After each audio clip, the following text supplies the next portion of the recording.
Good morning. I have a growing conviction that drives my work, and it is this. Our value is measured in how much we move others forward. Martin Luther King Jr., no doubt, was a powerful example in his day. To quote him, an individual has not begun to live until he can rise above the narrow horizons of his particular individualist concerns to the broader concerns of humanity. I hope today to inspire and challenge you to practice collaborative design to move the youth of our region forward through unlikely cross-sector collaboration. About 2 years ago, I had a meeting that I won't soon forget. Have you had those meetings, those pivotal moments? I sat in the office of Dr. David Rosen, the past president of Kendall College of Art and Design of Ferris State University. We talked about the opportunity for me to become the project director of the collaborative design of a brand new Grand Rapids public school. This school would become a center of innovation. After much discussion and him reassuring me that Kendall was committed as one of 6 partners to hiring a dedicated facilitator to ensure a design thinking approach was taken to the development process. And he asked me a huge question: do you think you can do it? I cautioned him that I was not tried and true in a position of this nature, but that I was confident that with support, I could do it. His response was dead on. He laughed and said, well, exactly who is tried and true at this sort of thing? Because we are doing something that we have never done before. You see, he was moving me forward in that moment. Fast forward to today, and I'm proud to say, through a tremendous amount of effort of this collaborative design team, the Grand Rapids Public Museum School is opening this fall, 2015. It will be a 6th through 12th grade secondary school. The inaugural class of 60 6th grade students will begin in September. The school will grow by a grade level each year, so it'll take it some time to grow up, which allows us the opportunity to really build a new culture. The scale, let me give you a sense of the scale of the collaboration. There were 40, honestly, I couldn't even count the number, but 40 plus professionals across 6 organizations over the span of 2 years. And as you know, from what I've told you, the school hasn't even opened yet. Advanced product development in education, yes, I think we need that, more of that. So imagine with me being an 11-year-old and approaching your first day of school. I don't know about you, but I was very concerned about having the right look, right? This is the 80s. My bangs are curled and whatnot. But other than feeling a little awkward, what images come to your mind of those early days of middle school? Let me contrast perhaps some of the images that immediately come to your mind with something remarkably different. You hop off the bus that first day of school, and that day and every day thereafter, you enter the Grand Rapids Public Museum. Yes, these are those somewhat daunting early years of middle school, but this feels much more like a privilege than an obligation. Your eyes are widened a bit as you take in the museum as your classroom. Your principal and your teachers pose huge questions, and inspire and guide you to become a design thinker in pursuing the answers to them. The school is situated in the downtown urban core of Grand Rapids, so it is easy for the community to become your classroom. This is a far diversion from what I learned. I apologize, I don't know who I heard it from. It was probably a TEDx talk, but a far diversion from the 2-4-6 model of learning, because it's about getting out of the 2 covers of the textbook, getting out of the 4 walls of the classroom, and getting out of the 6 periods of the day.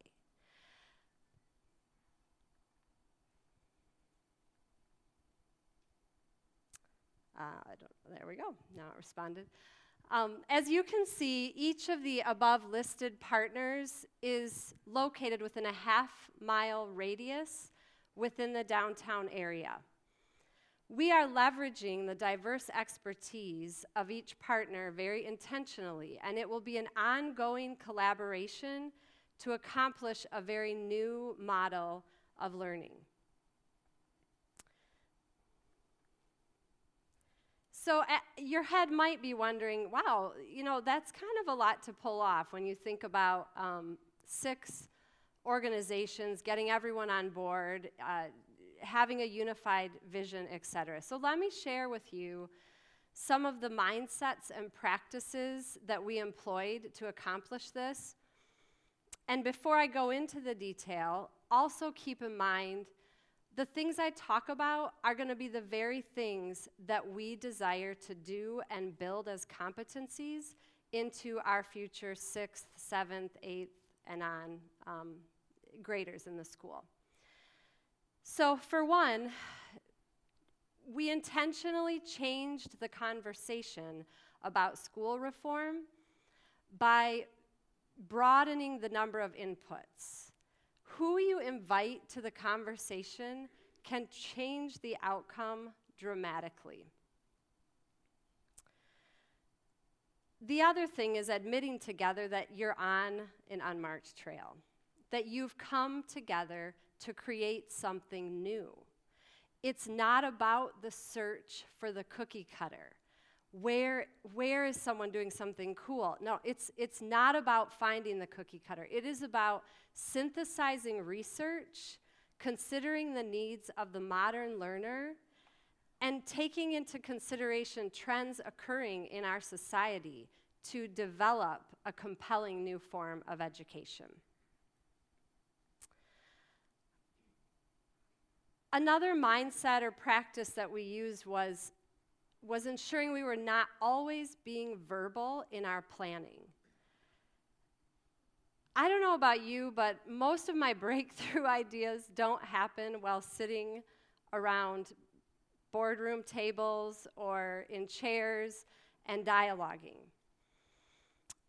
What might happen if you give people different opportunities to externalize through sketching, through writing, through taking several verbalized ideas and being able to physically move them to uncover new themes? Or what about being in the woods, taking time out from your traditional environment and putting yourself in the place of the learner, maybe even starting your day, as one of these photos shows, with some improvisation activities? What might that bring that's new? So I want to acknowledge, along with these mindset, there is no doubt barriers to accomplishing collaboration, right? Collaboration, I mean, let's face it, there's so many jokes made about group work in school, right? It can be uncomfortable, inconvenient, it can feel unfair if not everyone at all times is doing the same thing. So let's talk about some of those barriers. One of the common barriers is complacency, right? Familiar to all of us. Complacency values what is known over what is new. It values predictability and comfort over growth and change. Already today, we've heard reasons for why we can't stay in that place. It's not going to meet the needs of our modern learners.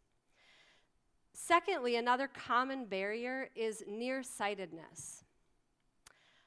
Often you can miss the bigger vision of what you're trying to do when you're stuck on this obstacle that's in the foreground. And it's so natural to just focus on it and obsess over it and lose energy over whatever that newly discovered barrier, frustration, or challenge to a project is. Maybe about 6 months into this project, I really had to pull back and remind myself that I had created some unproductive, nearsighted thinking patterns in my own script. And through times of prayer and contemplation, I really uncovered that I needed to write a different script in order to lead well. So I started to have a new mode of operation, and my go-to question was, what can I do to progress the project? Not what's wrong with it today or what's the stress of the moment. What can I do to progress the project? Any number of variables are out of our control, but what can we do to progress the work? You can be sure of this, your collaborators will quickly know which script you're rehearsing. Thirdly is a barrier that I like to call the blander. So often we set out to do these bold, great, remarkable things, and then it goes through the series of meetings and accountability structures and various hyper-responsible procedures that we feel that bold new idea must go through.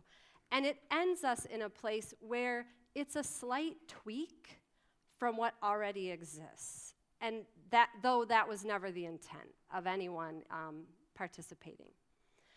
So let's acknowledge, and I challenge you in your work to acknowledge the reality of the blander, because just talking about it and naming it helps to avoid it.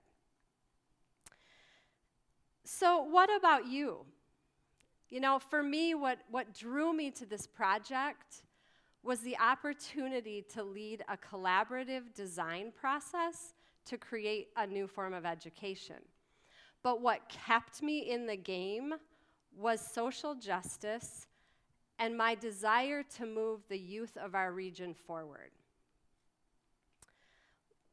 How might you move the next generation of confident, creative thinkers, doers, and leaders forward? What might that look like? And I don't just mean those of you who are already in education. Start a conversation. Reach out. Notice the needs around you and consider the contribution that you, uniquely you, have to make. So I'd like to close by challenging you to be valuable. Move someone forward today. Thank you.